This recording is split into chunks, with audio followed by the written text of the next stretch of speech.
જય માતાજી। 16 થી 20 જૂન સુધીના પંચક કાળમાં ભૂલથી પણ આ કામ ન કરો। 16 જૂન થી લઈને 20 જૂન સુધીના દિવસો ખૂબ જ અશુભ માનવામાં આવે છે, કારણ કે આ સમયમાં પંચક ચાલે છે।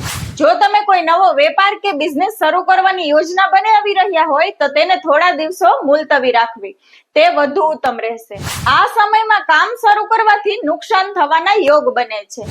જે લોકો મકાન બનાવવાનું વિચારી રહ્યા છે તેમના માટે પણ આ સમય યોગ્ય નથી, તેથી નવા ઘરની શરૂઆત કે બાંધકામના કામો પણ ટાળી દેવા યોગ્ય રહેશે।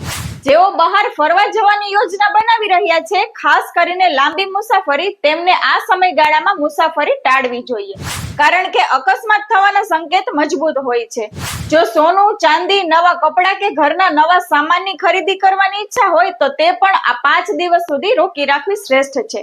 કોઈ પણ પ્રકારનું નવું કામ કે નવી શરૂઆત ટાળવી જોઈએ, કારણ કે આ 5 દિવસો ખૂબ જ અશુભ ગણાય છે। જેથી શક્ય હોય એટલું કામગીરી 21 જૂન પછી જ કરવી એ વધુ લાભદાયી રહેશે। તો આ વિડીયોને તમારા મિત્ર અને પરિવાર સાથે જરૂરથી શેર કરજો। જય માતાજી।